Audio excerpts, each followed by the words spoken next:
Surratt. First of all, I'd like to thank each appointee for coming before this committee and the residents of Cuyahoga County.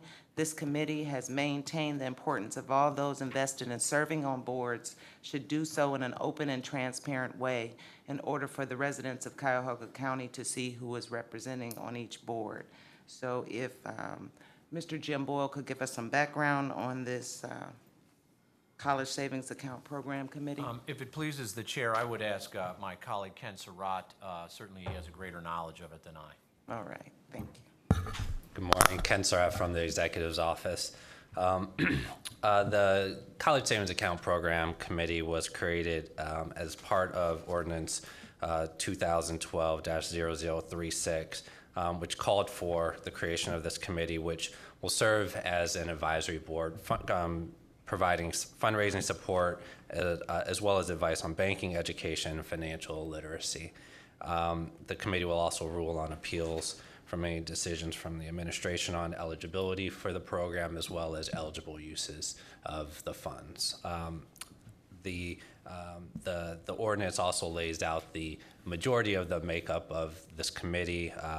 And I presented, actually, hopefully you all have it, a listing here, which goes through the roles. And number 9 actually says that both council and the administration have 2 appointees each. One from each side has to be a parent, and the other could be anyone who is a resident of the county. So with this, the 2 people that were proposed, Julian Rogers and Khalil Sarin, are the appointees being brought forward by council. All right, so it's a total of 4? 4 appointees, 2 by the administration, yes, and 2 by council. On the back, there's actually a proposed roster showing all of the committee members. Mr. Surratt, is it your intention to leave it up to the committee members to set their own bylaws and things of that nature? Yeah, yes. So again, this is the function of this committee is more in support of the program. I think again it will definitely have some say, I think, as time goes on with this program about the different policies and procedures as we get new information, again, about eligible uses, seeing what else happens, between now and the time that the funds really would be administered, as well as ruling on eligibility, which really is stated in the legislation as a resident of the county entering kindergarten. All right, and the term limits is 4? Correct. All right, any questions from the committee for Mr. Surratt? Thank you, Madam Chair. I just want, for the record, to be clear, there's no compensation to the board members for advising, correct? Say Is that there again, sorry. compensation? No, there is not. Be Correct. clear about that. Okay. Correct. No compensation. Yes, Councilman Miller. Mr. Surratt, has this board had any meetings yet, or are we still waiting to get the full composition? Councilman, the committee has not met yet. We were waiting to get full composition. We thought it was important to have the full voice of the appointed positions as well. Any further questions from the committee for Mr. Surratt? We can always bring you back up. Yes, you can. All right, it looks like Councilman Rogers has to get back to work, so if you could please come up. This is a full-time job, right now, Julian? All right, just checking. Good morning. Good morning. It's a pleasure to be here. It's a pleasure to have you. If you could just share with us, we know that your historic nature with this piece of legislation. Sure. Well, some time ago, the county executive had introduced the idea of creating a college savings account program.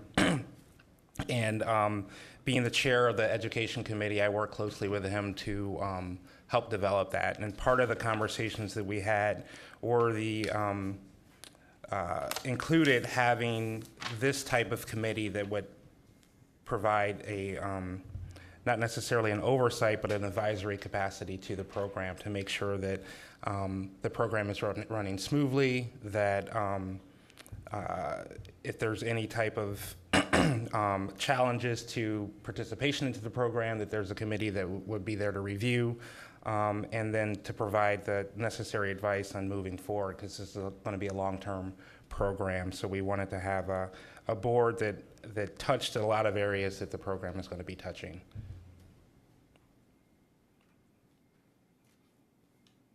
Any questions for Mr. Rogers? I think it's fitting that that the council has opted to select me, and I really thank you for that. We spent a lot of time in developing this program, and I feel good that I can continue in some capacity to participate in its success.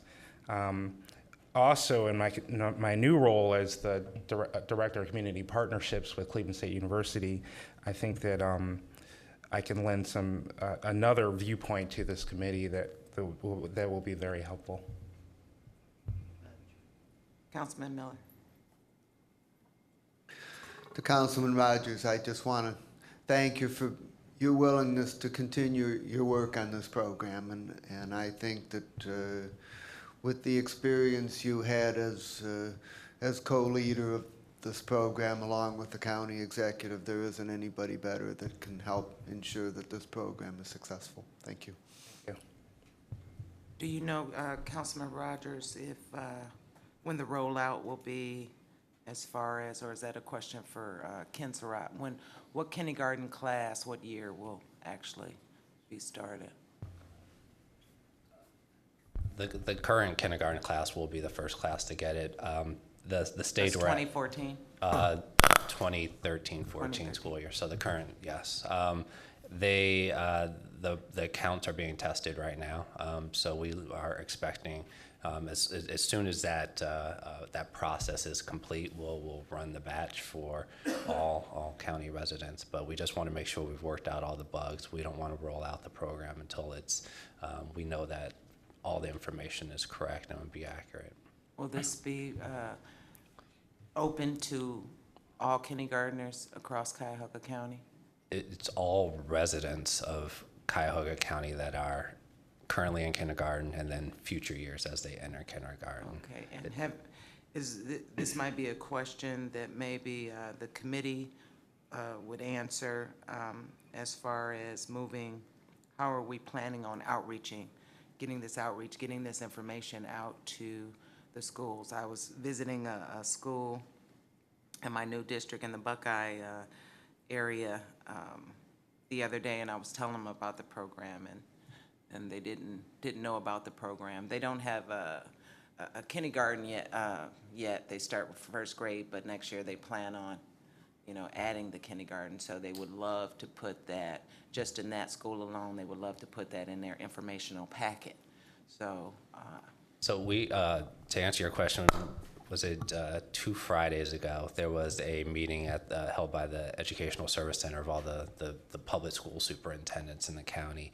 And I had the chance with my colleague John Ladd to present there and talk about the program and roll out. Since then, we've been taking requests for information to be included in kindergarten registration packets. So we actually have another big package of brochures that we'll be sending out this week to various school districts, Cleveland being the biggest of all of them, with I think 3,000 different packets that will be sent. But this will cover Catholic schools as well as charter schools? Correct. So the diocese will send to all of their schools as well.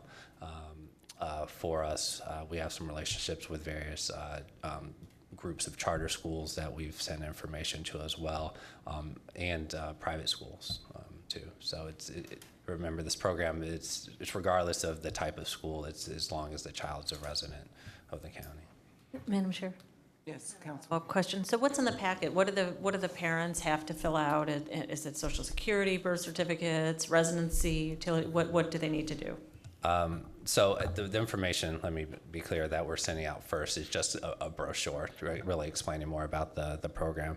What will be sent once the accounts are made, we will be their account information, how to make deposits, another frequently asked questions, and contact information if they have questions. The information that we get about students, we do not get socials. That was specifically in the program design. We do not get social security numbers.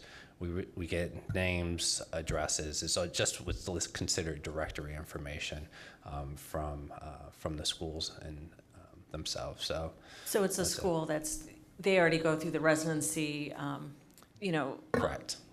going through to make Exactly. sure that Going through the there's school, residency, to they have go the through all paper. that, so you already know that it's good information and get it from the schools. Exactly. And open up, then you provide them with the programs, will just give them an account number and, Correct. Okay. And there's some steps to get to that account number, which is what we're testing now, but we will send out the Okay. account number to the families with how to make deposits. They'll be able to make deposits via branch, mail, online as okay. options.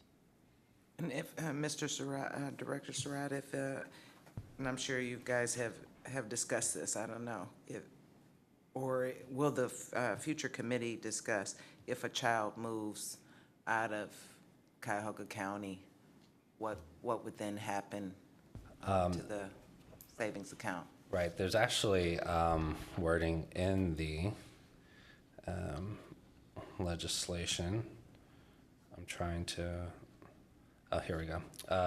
In section 804.02 of the ordinance, letter B, it says here, for any year a student does not live in the county, the student account will remain active and open for use by the student and his or her parent guardian, but will not be eligible for match or incentive deposits from the program. So if a student does leave the county, they're eligible to continue contributing to it.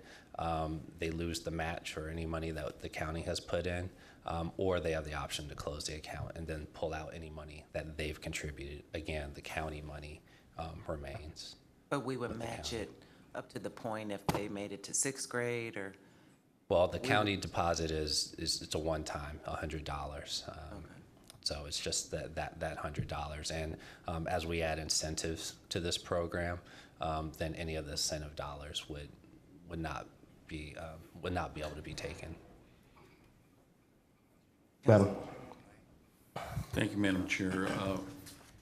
These are all good questions, and being a member of the Education, Environment, and Sustainability Committee, I'm sure you understand that we're going to want to be brought up to date as things progress from time to time. So, so that the word could get out, and the Education Committee could be fully understanding what progress we're making. Thank you. Yes, I'll be sure to do that. Councilman Hairston.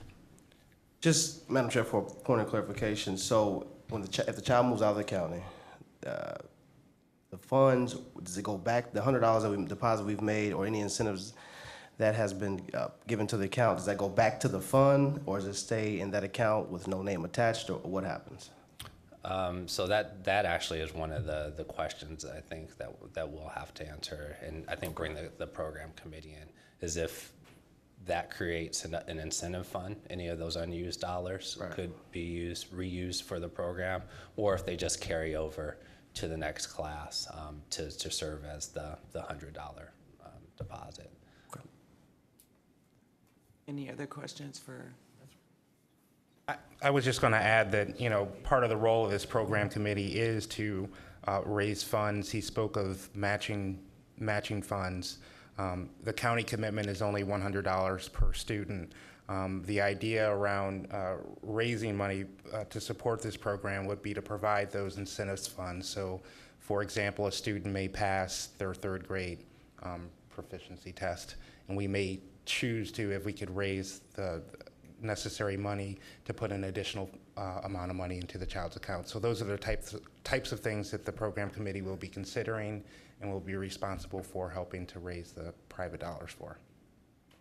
And when you talk about Councilman Rogers being responsible for raising the dollars, the committee itself is going to function as far as fundraising and contacting, or how is that going to roll out?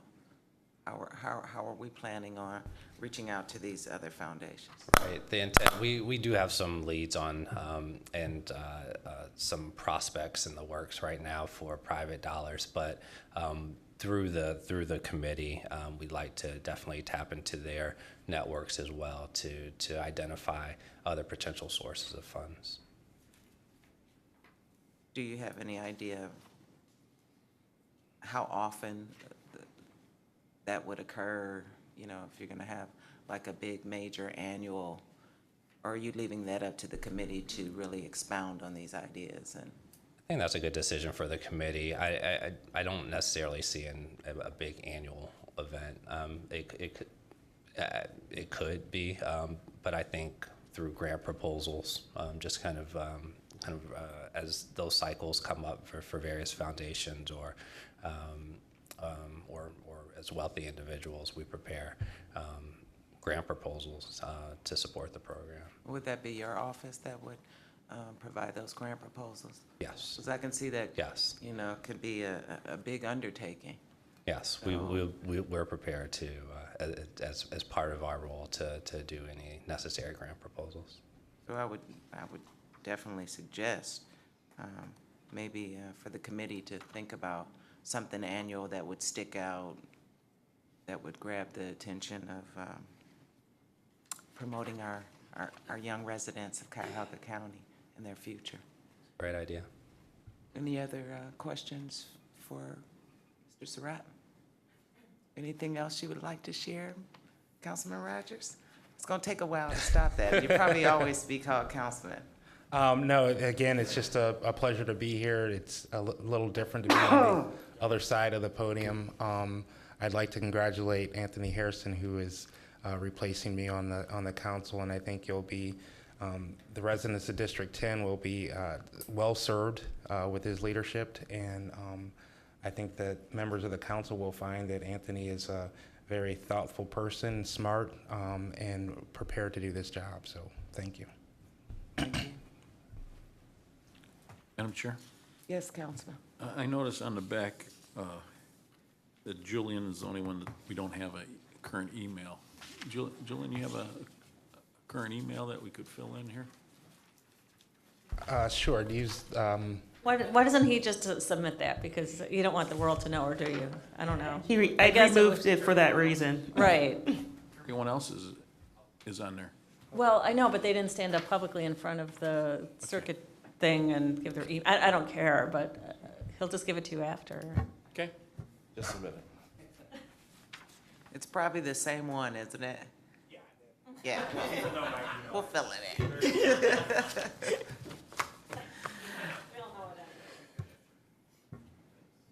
And Mr. Seren, if you could come up and share with us.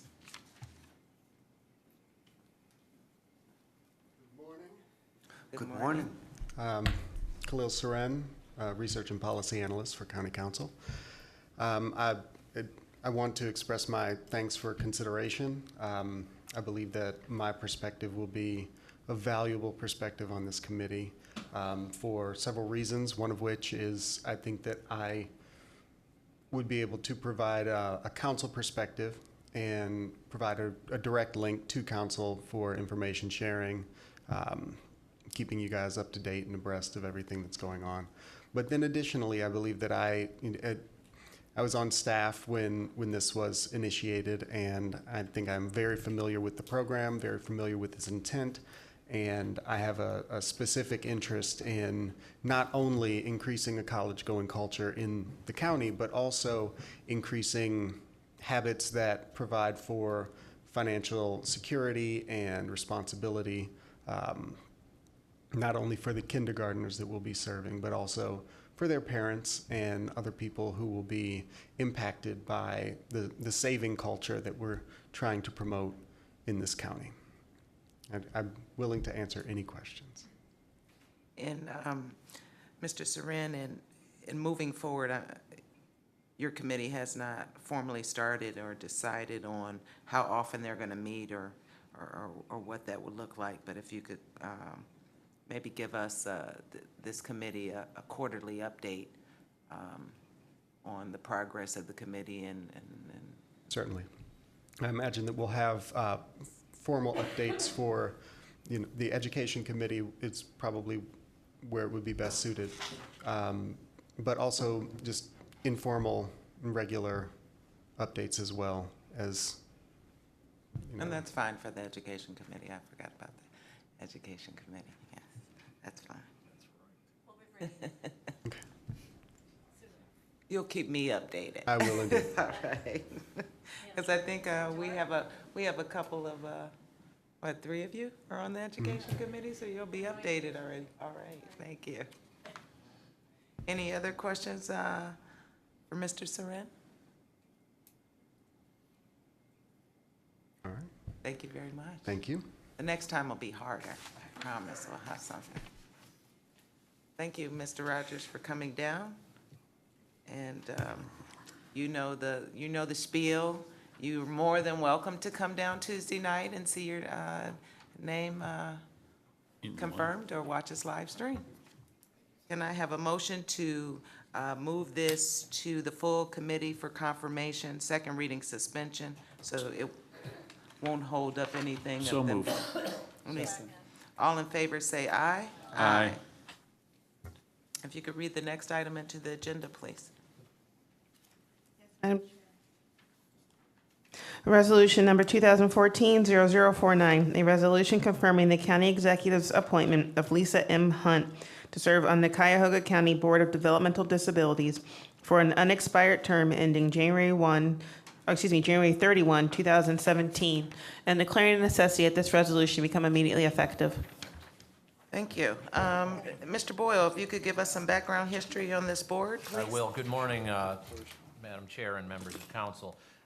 Again, on behalf of Cuyahoga County Executive Ed Fitzgerald, we're proud to forward the name of Lisa Hunt for a position on the board of the Cuyahoga County Developmental Disabilities.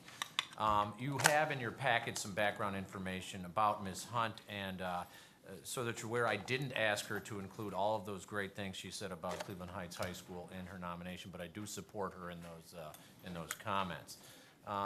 A little background on the board. The board is a 7-member board. It is composed of 5 members that are appointed by the Cuyahoga County Executive, subject to County Council confirmation.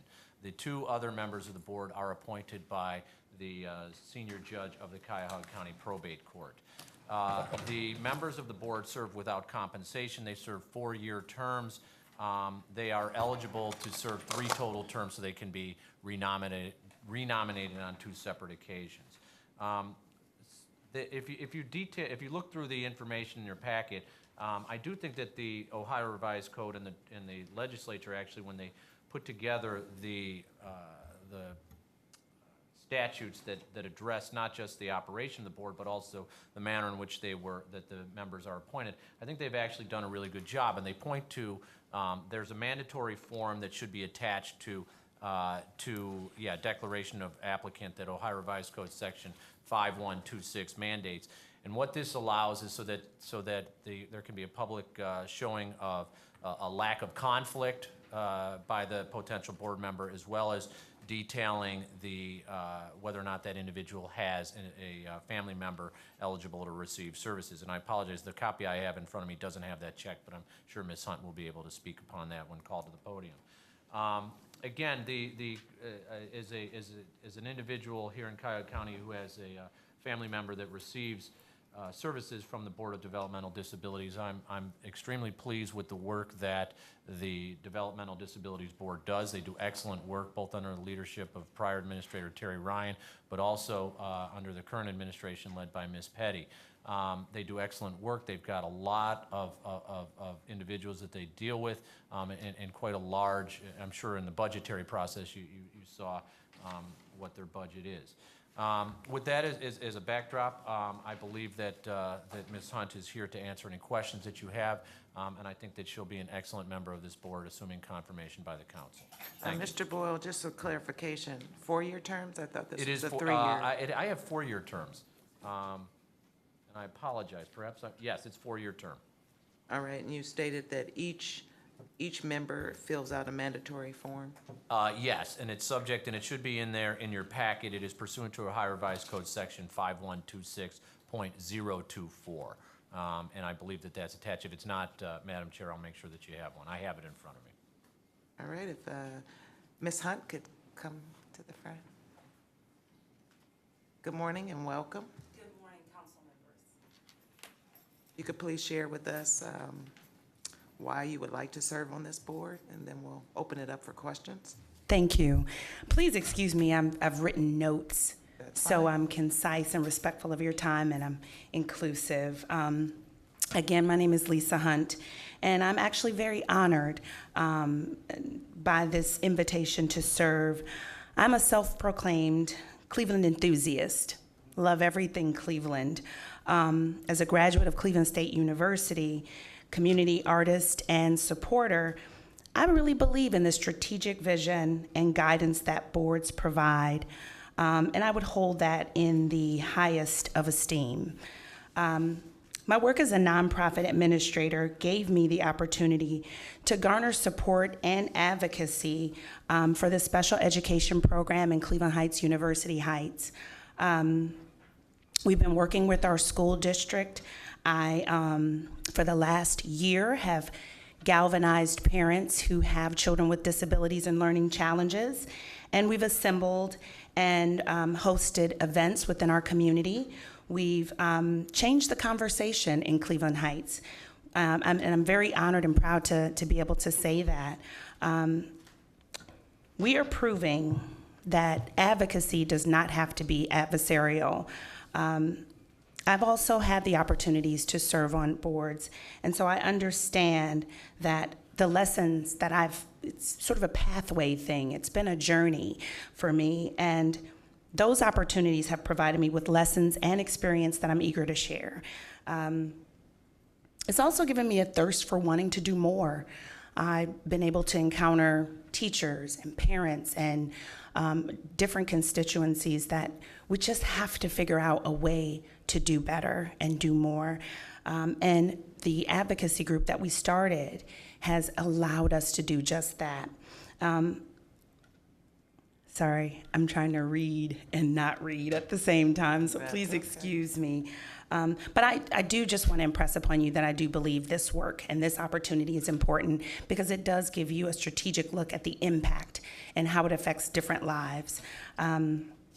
I also would like to say that I have been blessed with a child with a disability. I have 2 sons. My youngest was born with a brain abnormality. It's known as agenesis of the corpus callosum, which is a mouthful, so you just say ACC for short.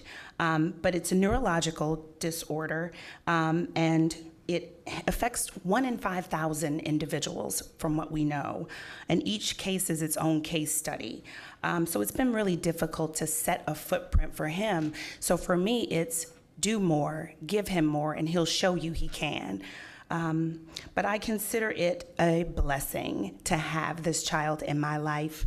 And not only because of the day-to-day things that we are blessed to sort of experience, but it's also required me to look through a lens of innocence, and oftentimes I think we underestimate people with disabilities and learning challenges, and I think that has given me sort of an empathy to what a lot of people go through.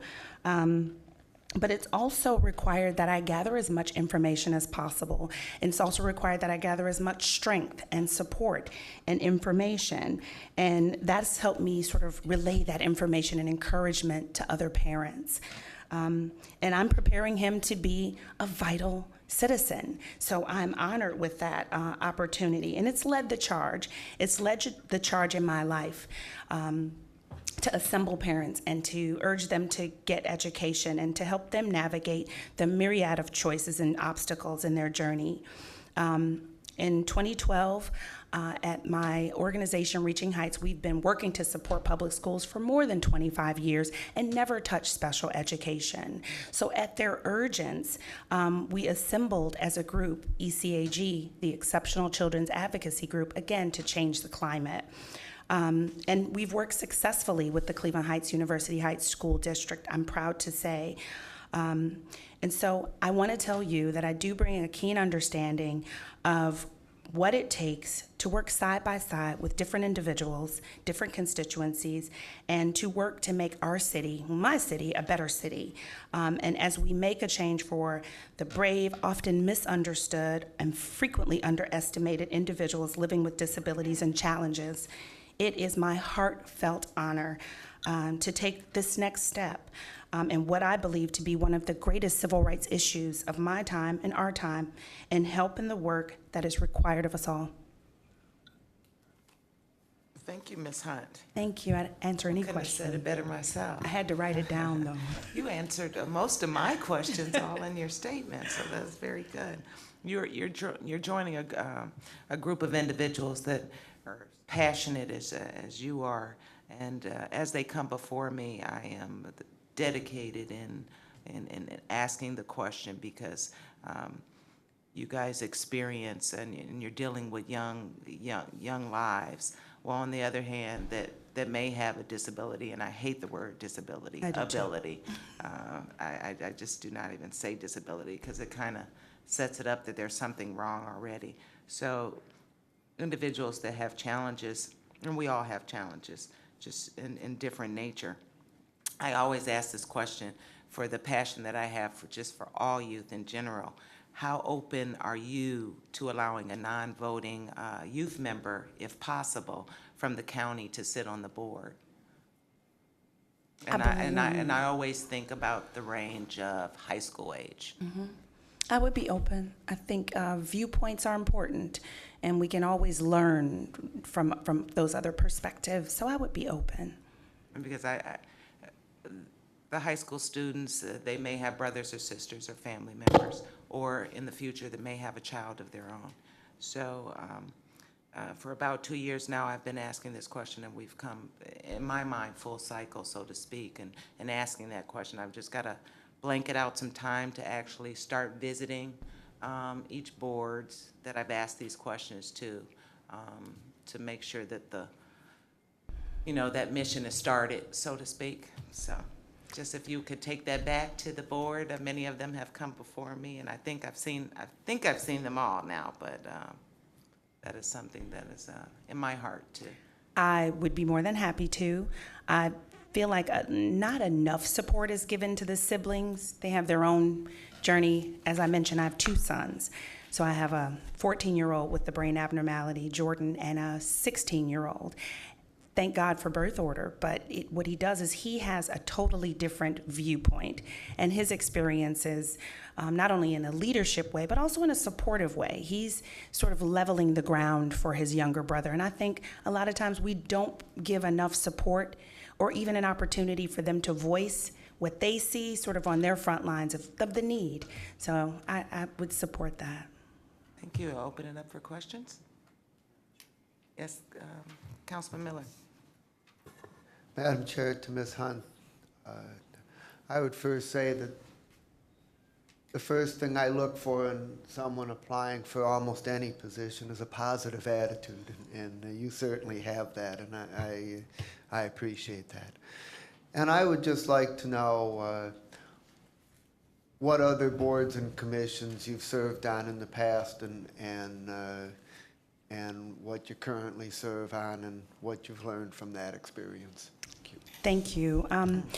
Well, I consider myself pretty green as far as boards are concerned. I've only been on the Heights Youth Theater, which is a small theater group in Cleveland Heights. They've been active for 60 years, and so I'm part of the Heights Youth Theater Board, which they do phenomenal productions at one of our middle schools and have done so for, as I mentioned, close to 60 years. I've also had the opportunity to work with the Cleveland Foundation on their scholarship selection committee for the last 5 years, and just will be renewing that this year. And that's given me a wonderful lens into the needs of high school students and their exposure to knowing what support is there to make sure that finances are not an obstacle to attending college. So I'm thrilled to be a part of that again. So I would say that would be it. But each one, nonprofit is my background. I graduated with a master's in 2012 from CSU and did my undergrad in the same. Learning how organizations operate, it was a wonderful opportunity for me to know how important board direction is.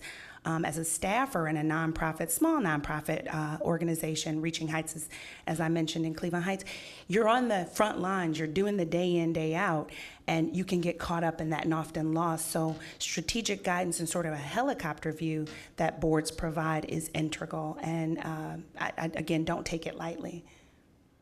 Great, thank you very much. Any other questions for Ms. Hunt? Councilwoman Simon? We'd look forward to your service. Thank you.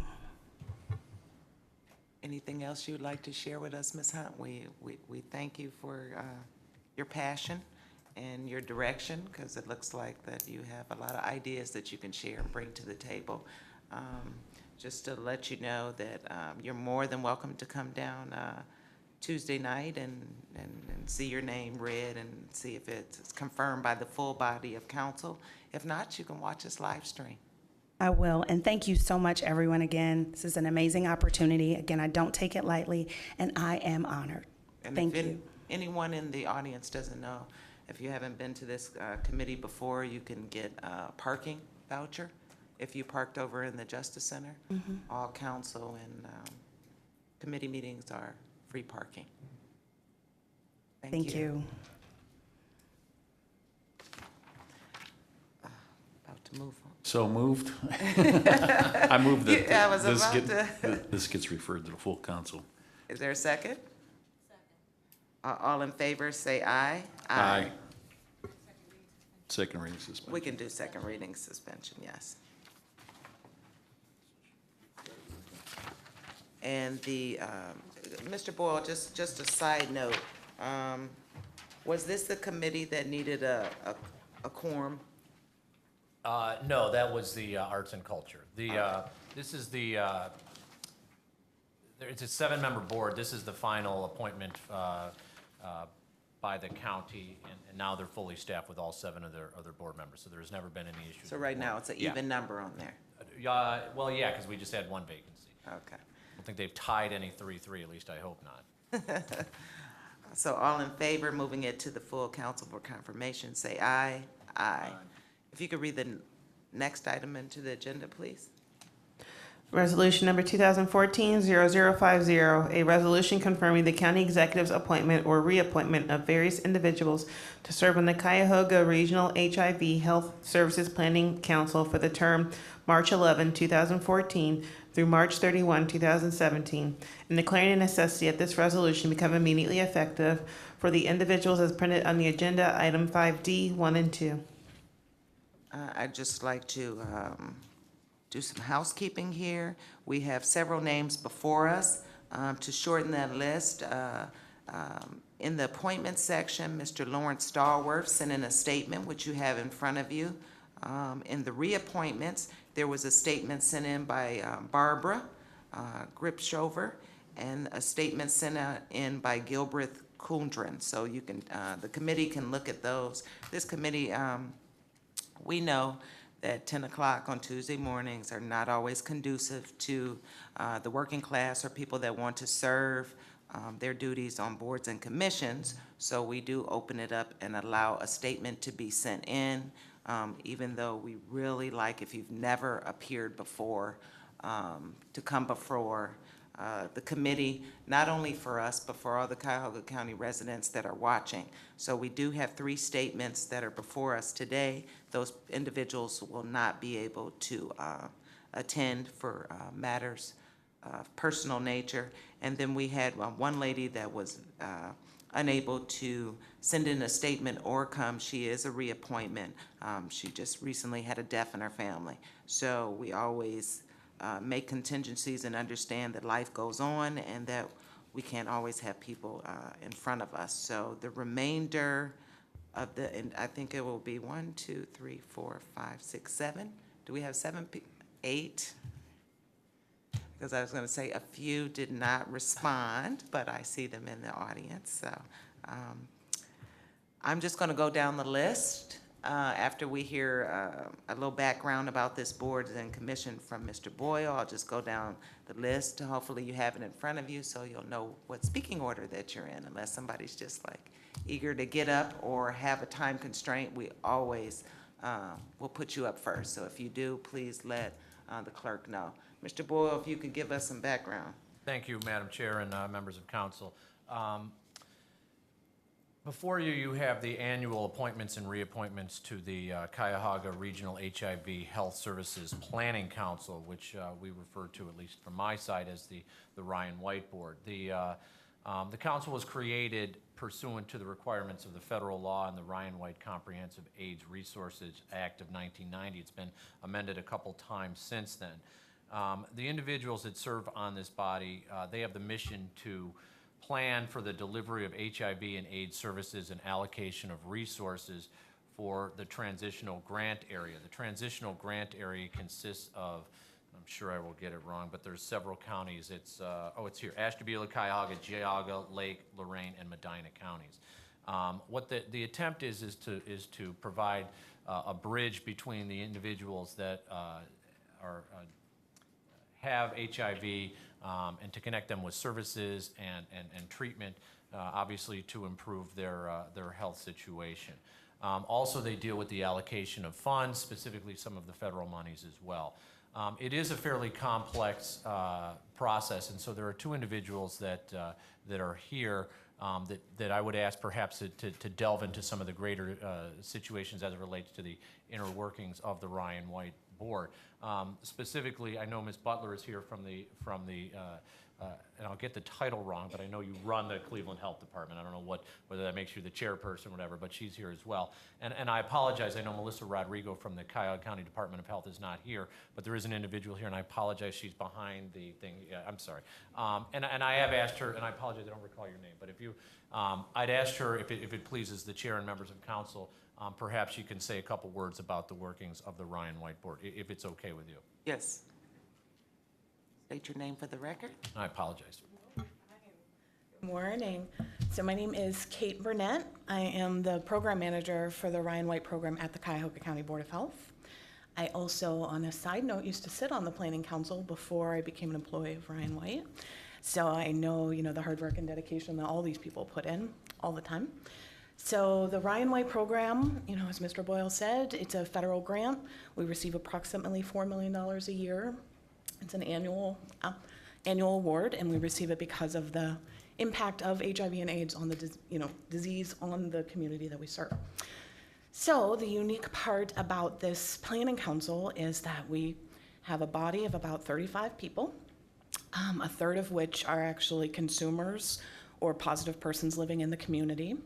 And they get to work with the grantee office, with my office, with Melissa Rodrigo as a supervisor, to decide kind of what the priorities for funding are throughout the community.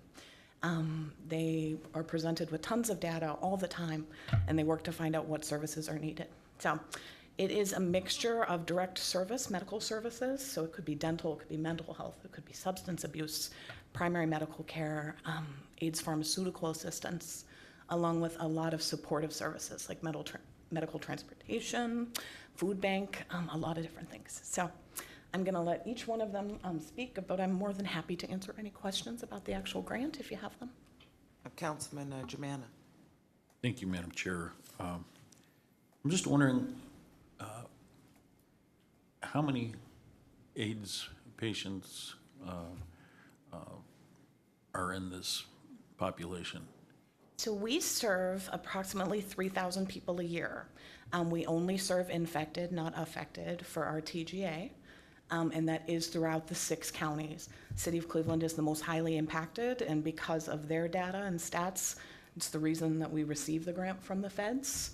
It is a mandate that the grant comes here so that we can help leverage the healthcare for these individuals.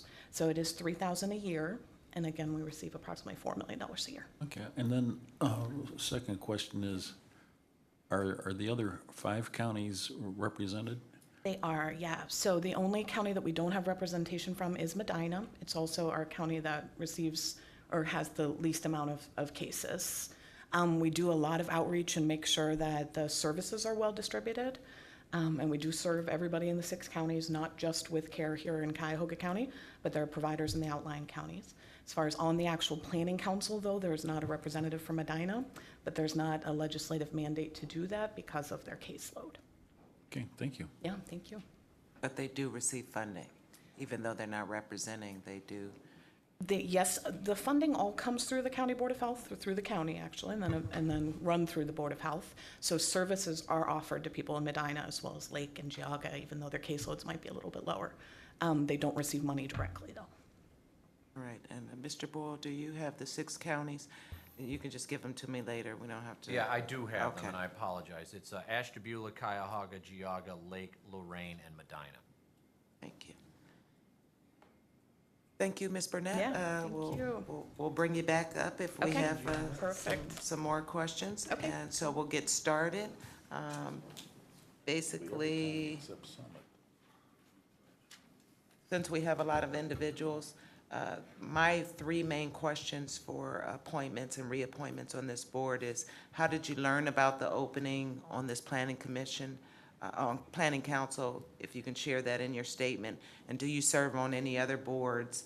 And if you do, if you foresee any conflicts, of course, regarding my non-voting youth member, if you could cover that. And just as a general, please explain your interest in serving and what you'll bring to this planning council. So those are the general questions that I've asked everyone that has come before you. I try to stay with the same questions. So if we could have the first one up, and please forgive me if I say someone's name incorrectly, Jacqueline Fields.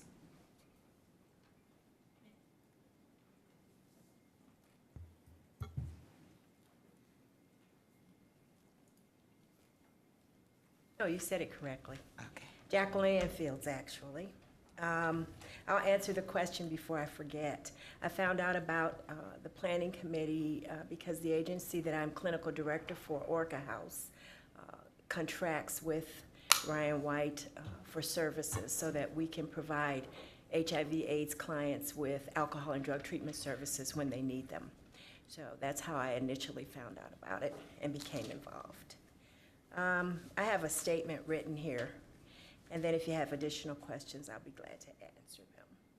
My name is Jacqueline Ann Fields. I'm 62 years old and seriously contemplating how I will spend the rest of my professional and personal life. I'm married and the stepmother of 2 adult daughters. I have 4 grandchildren.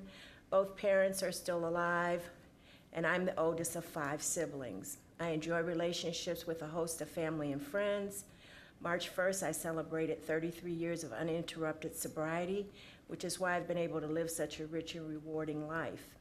In sobriety, I found my chosen profession, which is alcohol and drug addiction treatment and recovery. I've worked in both the private and public sectors, and I'm currently on the last stretch of my work road, probably, and am working as a clinical director of a community-based program in the city of Cleveland, which is noted to be the oldest African-American founded treatment facility in the United States. I found my soulmate in sobriety, a scholarship to CASE that allowed me to get my master's degree in nonprofit management, personal and professional accolades and credentials, and the enduring respect of my peers. Most important of all is that recovery has assisted me in finding a God of my understanding. In my active alcoholism, I was able to exist. In recovery, I've been given the ability to thrive and flourish. Although my life has had its share of pain and despair, it has also been filled with great blessings and joy, too numerous to describe. When much is given, much is expected in return. I believe I'm here to make the world a better place. I've worked as the AIDS/HIV liaison for the Old Alcohol and Drug Addiction Services Board under the leadership of Shaddy Roman. I have attended numerous trainings and workshops on the topic of AIDS/HIV. I bring 33 years of professional, personal, and spiritual growth and development to the AIDS Planning Council. When I leave here, I want people to say the world is a better place because I was here. I believe that working for this worthwhile cause will contribute greatly to that outcome. Thank you for giving me this opportunity. Thank you. You shared, how did you learn about the opening on the planning council? Do you serve on any other boards at this time? No, I don't. I've served on the African American Archives, Western Reserve Historical Society. That was about 25 years ago. And I was the Consumer Advisory Council president for the Alcohol and Drug Addiction Services Board, but that was back in the 90s. So currently, this is the only board that I sit on. And you're a new appointment, so in your commitment to serve, it's definitely a valued and needed service. How open are you to a non-voting youth member sitting I on the think it's a planning good council? idea. I would be open to that. Thank you. Any questions from the committee? Hearing none. Thank you, Okay, Ms. thank you. Fields. Jose Flores.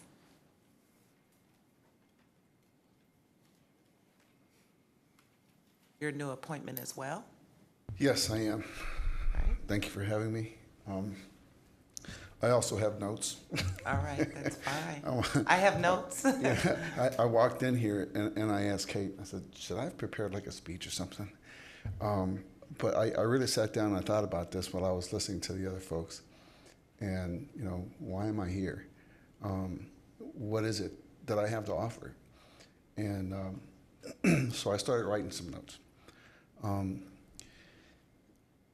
My credentials are that I have a nursing degree. I got this nursing degree back in the 80s when the HIV epidemic broke out. At that point, I was in the military. And this is how the military handled them.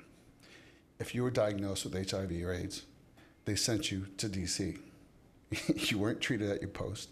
Whether you had a house or a wife or kids or a job at that post, they made you leave. And that's how they handled that. And I was part of that system. And in the same respects, how they handled addiction in the military when I was in the military was that they would lock people up in basically a cell on a nursing floor. And I mean, you had a concrete bed, a stainless steel toilet, you know, and this was, and they would dose you. Thorazine, Haldol, Valium, whatever it took for 3 or 4 days. And then they would release you and say, don't drink anymore, you know?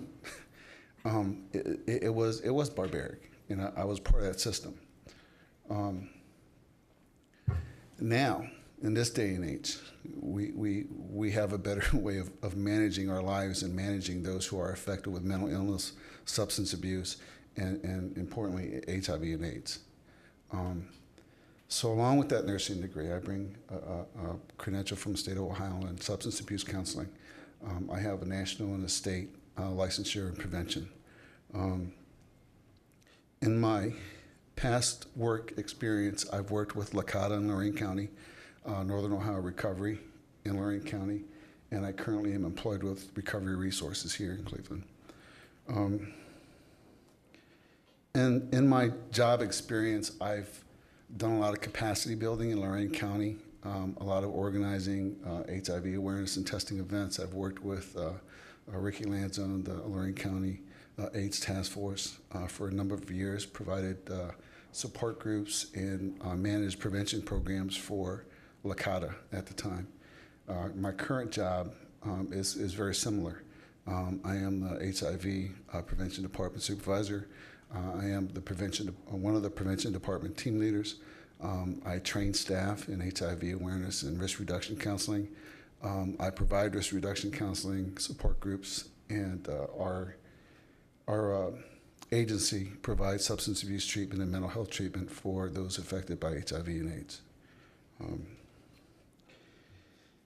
I guess, you know, with all of the experiences that I've had in my lifetime, I've worked with the population of people living with HIV and AIDS in the capacity of medical care, substance abuse treatment, like I said, managing HIV programs, providing support groups, and assisted in community building capacities.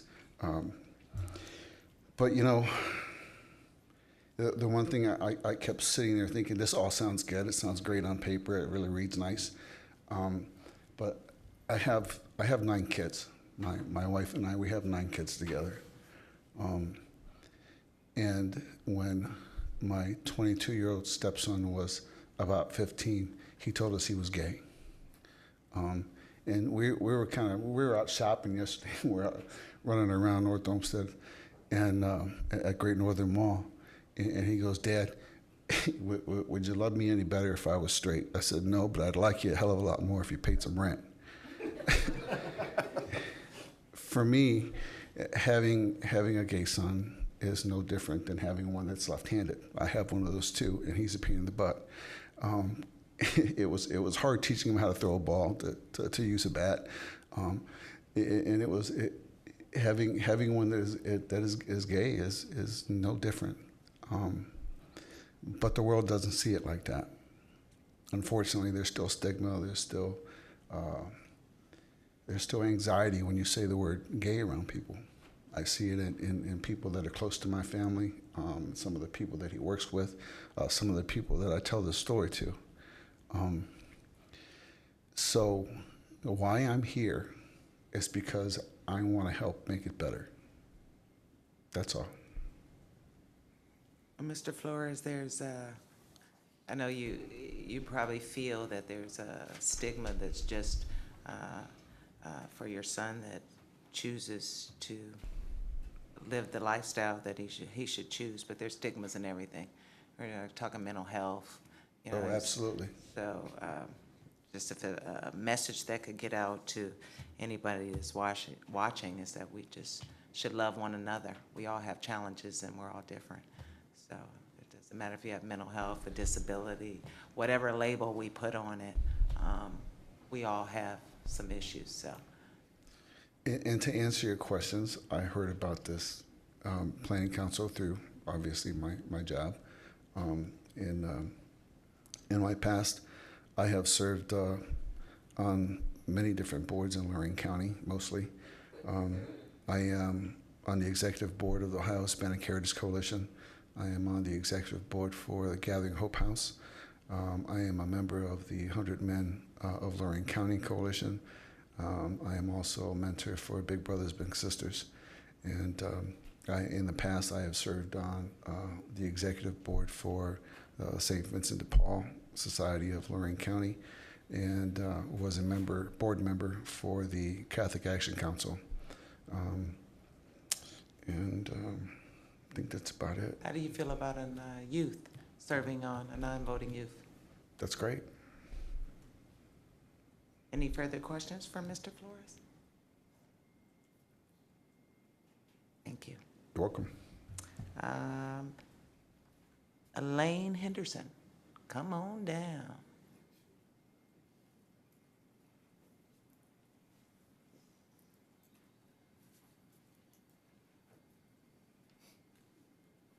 Good morning. Good morning. So my name is Elaine Henderson. And actually, how I actually ended up here was... Jim knows a little bit something about that. So I think I have a well-rounded perspective on HIV/AIDS as I'm a consumer, a professional, and an advocate. I think it started out pretty much selfish reasons. You know, when I learned I was HIV positive, I was also homeless, and I had other issues, and I had to navigate through this system. And then when I got on my feet running. I had to learn about this disease. I had to learn how to live, basically. Then I started volunteering. I wanted to give back because going through this system, so many people had helped me, and I wanted to give back. So I started in prevention. I started doing HIV testing, and it was voluntary. And then I got a job at the AIDS Task Force as working doing contract work as a program coordinator. Then other people came into it. Then it was, okay, I need to help other people now. I want to help other people get on their feet. I want to help other people navigate these systems. Then I went to Care Alliance as an outreach worker. I am now the supervisor of HIV services, where I see people every day who are still having trouble navigating these systems, staying in care, and I know what systems they need. You know, I know what they need to, you know, to help them to stay in care. I know what they need to, you know, what they need to get better, to move forward with life. And that's one of my goals, is to help other people living with HIV to move forward in their lives, to get off their, you know, to get up and move and actually live with HIV. I heard about the council, of course, through my job and having to navigate the system. So that's how I heard about Planning Council. I think as far as the non-voting youth member, I mean, they're affected by this community as well. So of course they should have a voice in it. So I'm all for that. I think that's all I have to say. Any questions for Ms. Henderson? Hearing none, we thank you for your sharing. We thank you for your work, even though you felt that it was selfish. Sometimes I think we have missions in life we don't know about and we're directed, and thank you for your service. Ms. Marlene Robinson Statler. Good morning. If possible, I'd like to answer first your 3 questions and then some information about myself. Okay. So the first question, my interest in the Planning Council.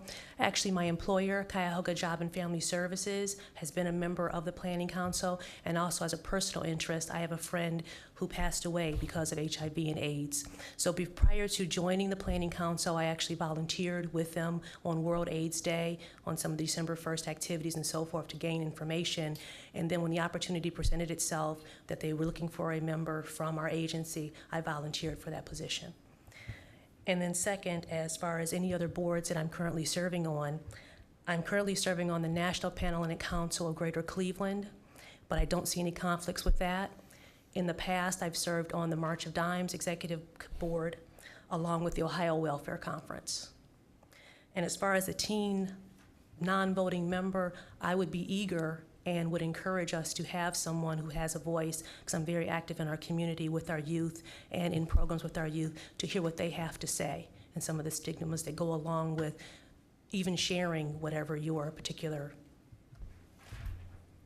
And then as far as my interest, personal interest and my experience, I have over 25 years of experience with Health and Human Services in Cuyahoga County, and I've served many roles in Cuyahoga County, from caseworker to supervisor to auditor to currently the site manager at our West Shore Neighborhood Family Service Center. And with that, my expertise in the Medicaid program is enhanced by my skills, and especially in regards to the implementation right now of our Affordable Care Act. I will bring a wealth of knowledge to the Planning Council, and the members, the constituents that we serve, especially with Ryan White, predominantly have eligibility for Medicaid. So I believe that the knowledge I have there would also assist with that. Then furthermore, I'm currently the community service coordinator for my sorority, Sigma Gamma Rho. And as that, one of our national programs and national initiatives has to do with HIV awareness. And we have a program that's called A3. And the A3 initiative stands for Ask, Accept, and Act. And ASK means find out how to prevent, treat the causes of HIV. Accept responsibility for knowing your HIV status. And act in the best interest of yourself. Know your partner, know what's going on, get to have information about HIV. Then finally, I'm very passionate about my community and increasing knowledge in programs, testing for HIV, that is it's increasingly prevalent, especially in the African American community. As an African American female, I feel that I can bring a wealth of knowledge to that. Thank you very much. Any questions for Ms. Statler? Hearing none, thank you very much. Thank you very much. And I'm just in case someone came in from the appointments that was not checked off, is Robert Uncafer here? And Stephan Uncafer? All right, so we've completed the individuals that are new appointments, and we will now continue down the list. We have 4 more for reappointments. Ms. Trudy Kozak? We're gonna be tougher on you, Trudy. No, just messing with you. Hi, my real name is Gertrude. I go by Trudy. So Trudy Kozak. I've been a nurse since 1985. I graduated from St. Vincent Charity School of Nursing and then immediately started working on the medical floor at St. Vincent Charity. And that was when HIV/AIDS was, our patients' outlook was very terminal. Their prognosis was not very good. Taking care of numerous patients with HIV/AIDS, seeing how it affected their families, how it affected the staff members who weren't able to do anything then.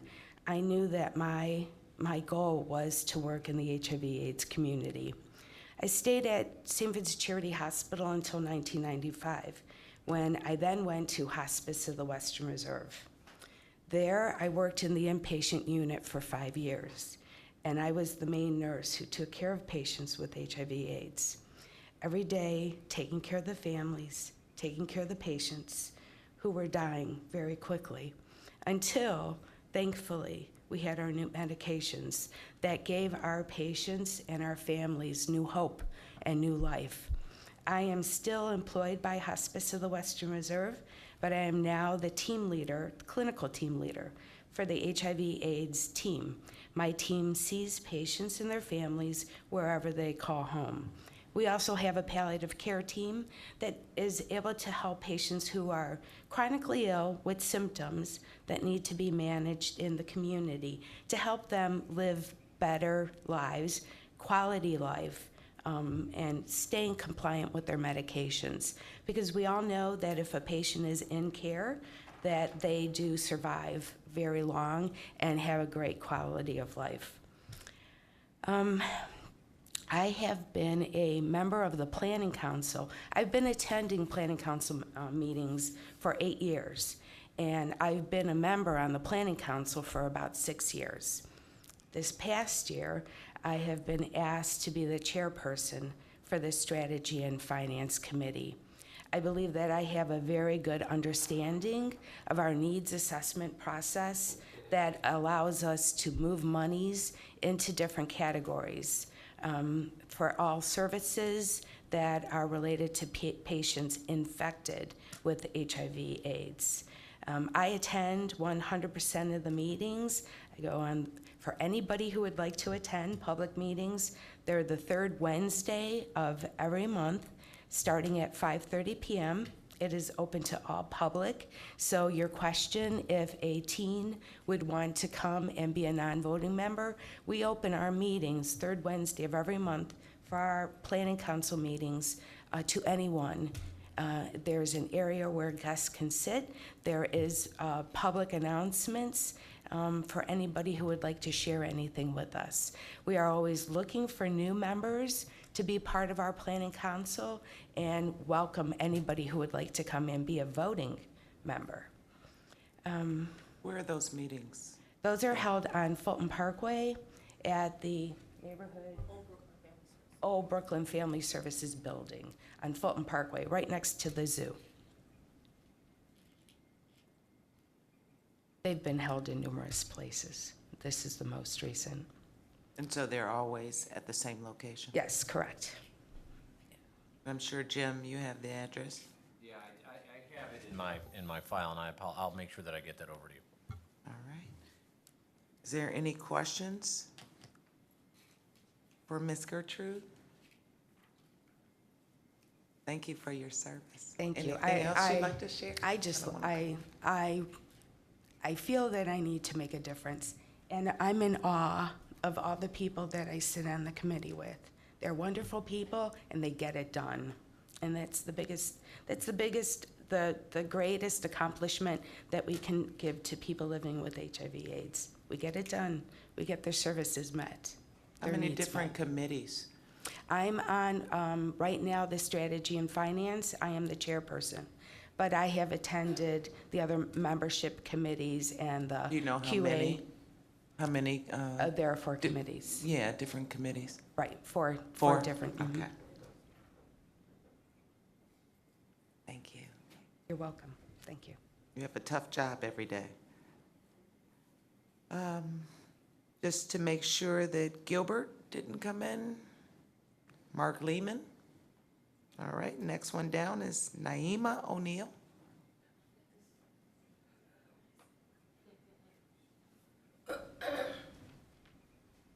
Good morning. Good morning. Like Ms. Henderson, I'm also a woman who is living with HIV. So I bring a wealth of knowledge from the perspective of a person living with HIV.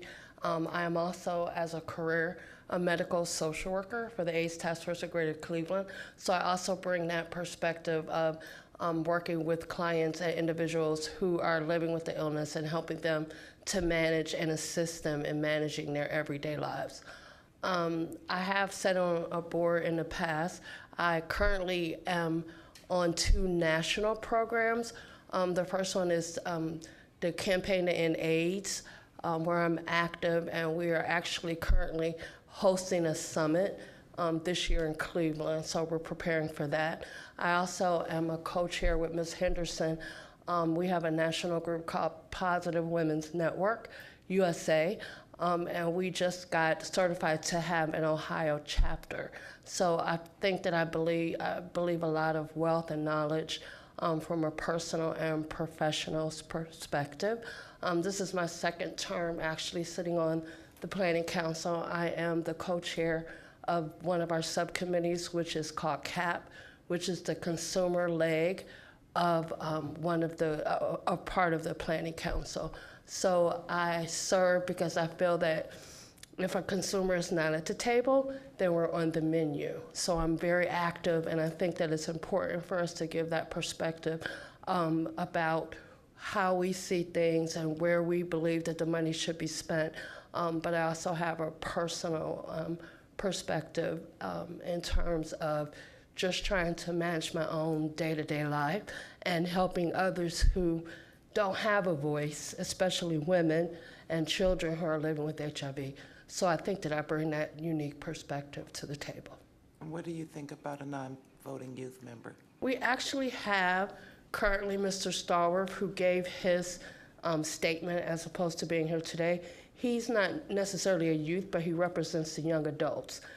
He works with me at the task force, and right now, currently, I am open to that, but he right now is the closest thing that we have to a youth perspective. Any questions for Ms. O'Neill? Hearing none, thank you for coming down. Thank you. Reverend Max Rodas.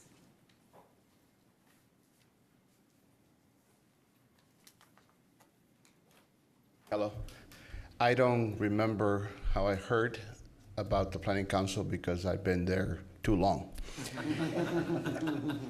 And at my age, I can use that as an excuse, right?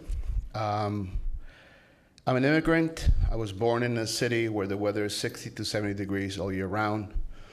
But God has a tremendous sense of humor that I live in Cleveland for the last 40 years. I say that I've been lost in the snow for 40 years, couldn't find my way out. I'm a Clevelander. I'm a Browns fan, I'm a Cavs fan, and I'm an Indians fan, and I hope to end my years here. I'm a clergyman. I'm an ordained elder with the Church of the Nazarene, have been for over 30 years. In 1988, my bishop placed me in a small parish on Fulton Road, and the congregation loved me, but they did not have any money to pay me. And so I said to the elders, I'm going to have to find a job.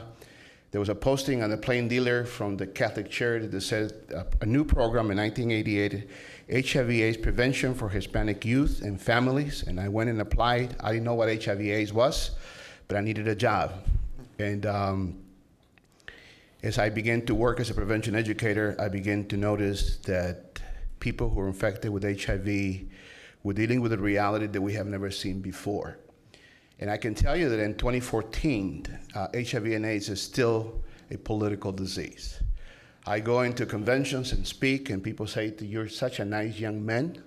Well, they don't say young anymore, but they say, nice man. Why do you do that? You know, sports will wear all kinds of different colors, but they would not put the red ribbon because HIV and AIDS is still associated with sexuality and still associated with the big H, which is homosexuality. I came in just like any other Latino male, extremely homophobic into this work. And I thought that I was a great pastor doing great things. I thought that I worked from Monday to Saturday to pay my bills, and that I did ministry on Sunday. And throughout all these years, God has changed that. My ministry is from Monday through Saturday. My parish is Cleveland.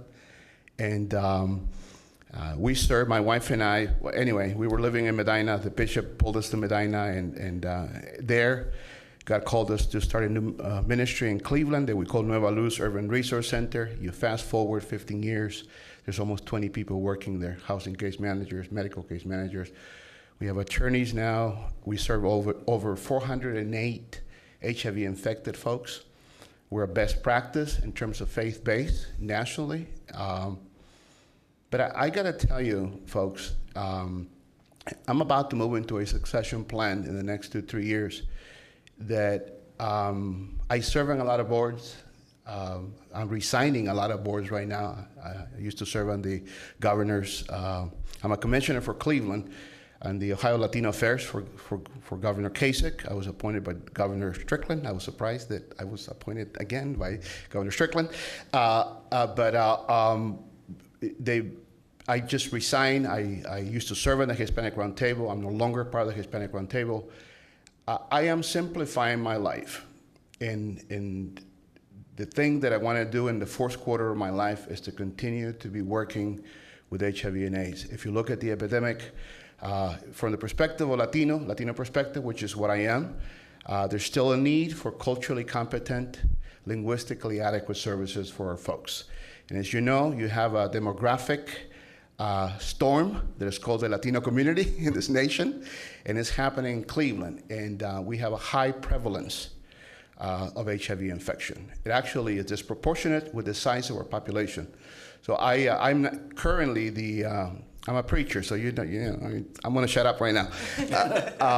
I'm one of the co-chairs for the MRM committee, which is the Marketing, Retention, and Membership Committee. That's a new name for the committee. And basically what our job is to make sure that we're in compliance with the feds in terms of the configuration of the board, make sure that we have every box checked so that we're in compliance, so that we can continue to get the funding, so that these wonderful folks that are here continue to do great work.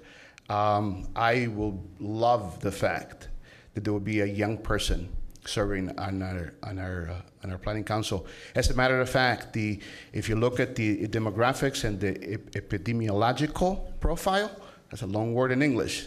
Still, English is a second language. The new infections are young adults. I happen to walk into our offices and I see these beautiful, beautiful young people, and when they leave, I ask the receptionist, please tell me that's not a client. And sure enough, we have a wave of young people getting infected with HIV. It would continue to be an honor for me to continue to serve on the Planning Council. Thank you. Any questions? Chair. Councilman Miller. I just want to comment that you've had quite a journey and a lot to share, and I'm just appreciative that you're willing to focus in this very important area and continue to serve. Thank you. Thank you. You're very kind. Any other questions for the Reverend?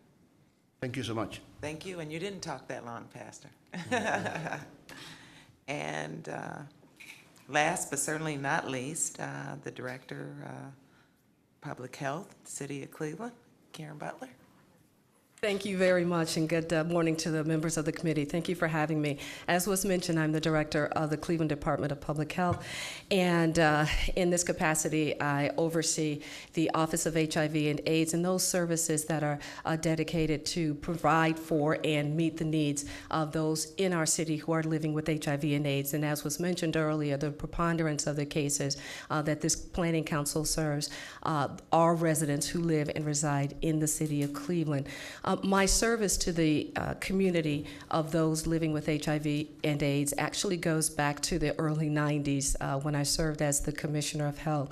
And during that time, again, very actively involved as the disease began to progress in increasing information, awareness, and knowledge of the needs of those, and also meeting the needs of those who are impacted and infected and affected. And I continue this work even today as the director of the Office of HIV and AIDS in the Cleveland Department of Public Health, and our services range from providing for HIV and AIDS testing within our 2 health centers, making those services available and free to all who need them. Also, we have a mobile unit that goes out into the community providing HIV and AIDS testing. We're very actively involved in all of the community events that take place throughout the year to provide services to increase our outreach and educational efforts too. And again, as I see my role, this is more than an appointment. This is more than a job or a role. This is my passion. This is why I feel that I was put here to meet the needs and to improve the health of all, but most particularly to those who are least among us. And being involved over the years, including everything from developing the first city policy on HIV and AIDS, being actively engaged when the first emergency ordinance that allowed for the establishment of a syringe exchange program, which has significantly impacted the number of new cases due to IVD drug use. All of those things are ways that I feel that I can live my passion and to live this work and to improve the lives of others. And in my role now on the Ryan White Planning Council, I serve as the co-chair, as the designated appointee from Mayor Frank Jackson on behalf of the city of Cleveland. I serve also in partnership with Ms. Cecilia Huffman, who is the county's designated appointee through the county executive, but also we have established a consumer co-chair as well to ensure an inclusive voice and to make sure that we're meeting the needs of all. This is very important, the work. The work of the council ensures that the funding that is made available is allocated in a way that meets the needs of all who stand in need, and that we do so in a very efficient and very effective manner. And I really value the privilege to serve on the Ryan White Council, and again, to have the opportunity to work with the outstanding individuals who you have met and others that you have not met. I serve on a number of boards, too numerous probably to name, and I don't see or anticipate any conflict of interest in that service. And as it relates to the involvement of a youth member, we feel it is absolutely critical to include the voice of the youth. In fact, it was mentioned based upon our epidemiological reports, and again, as the Cleveland Department of Public Health, we are the repository of all the reports, and we disseminate reports to let the community know exactly where we are going, where the trends are. And again, the impact on the youth population is significant. Just last week, we held a teen summit where over 100 students from Glenville and Collinwood High School came together at Case Western Reserve to really address this issue. And as I looked out upon that group, I mean, I saw so much promise. I saw so much leadership. And I really saw an opportunity to really wrap our arms around this generation and to give them the support that they need, and also to listen to them to gain their leadership in terms of helping us to move forward in addressing this issue. So I would certainly support the inclusion of a young person, non-voting person on the planning council. How many years have you been on, Director Butler? I've been on the planning council since 2010 when I assumed the role of the director of the Cleveland Department of Public Health, but my involvement actually goes back 30 years of service. Any questions for the director? Hearing none. Thank you very much. Thank you very much. Eloquent as always. Thank you.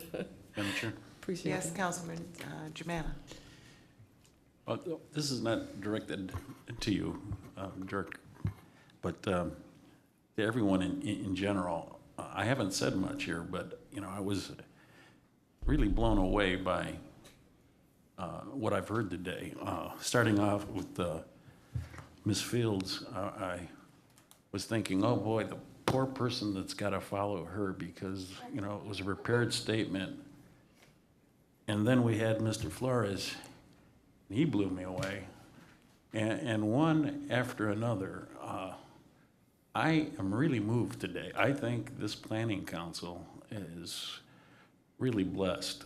I mean, they're such dedication, and everybody had their own, how do you want to say, passion towards this.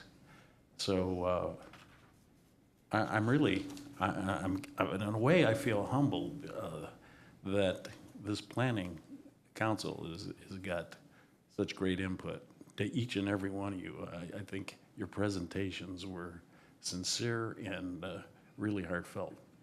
So thank you very much. Yep. Councilwoman Simon. With Councilman Germana, what was displayed today is just evident of humanity, you know, the human spirit. And we don't always see that on this committee. We have economic development and different aspects, but this is truly the human spirit of really compassion displayed here. So we appreciate this and really appreciate all you do. Ditto. Hard act to follow. But I want to thank all of you for coming down. It is a necessary evil that we must continue in this work, and we're glad that you have found, each of you have found this as emotion, whatever, passion, whatever you want to call it, to do the works that some of us don't have time to do. So once again, I want to thank you, and just to remind you, you can get a parking voucher. You're more than welcome to come down on Tuesday night. With the number of members on the body, it's 35 people. I don't really see a quorum issue or anything like that, so I'll probably let this go its natural reading cycle. Am I correct in that, Ms. Burnett? All right. So you can watch our website, and you'll see when it will be placed on the agenda, probably not March 11th, but what's the date after that, Nikki? Well, it will be on the March 11th agenda for second reading, and then it would be on the March 25th agenda for final reading. So final reading, if you would like to come down, you're more than welcome, or you can watch us live stream. Madam Please Chair. pass the word that you can share that with all Cuyahoga County residents. When we first got inaugurated, this room was like packed, standing room only. Over the course of the time, it's kind of dwindled down. But when there's hot button topics, believe me, it gets crowded again. But we'd just like to share that they can look at it live stream. We have many seniors or people that are unable to come down due to the weather, and they can stay up on what county government is all about and how we're trying to be open and transparent for each of you, as well as for ourselves. And I would again thank you for coming down. Madam Chair, Is this on the point? I'd just like to add my name to this resolution. All right, so moved. I would like to do the same. Madam Chair, I would like to do the same, and I can do the same even though I'm not a member of Yes, the you committee, can. just by notifying the clerk. So All right. I'm doing it. Anyone else like to add their names? Councilwoman Simon? Chairwoman, you can add my name to the resolution. Us in attendance today would like to add our names. See how powerful you guys were? And so I would like to be a proud honor to make a motion to move this to the full council for confirmation. Is there a second? Second. All in favor, say aye. Aye. I don't think there's any miscellaneous business. Anyone signed in for public comment? Meeting adjourned. Chuck, how are you?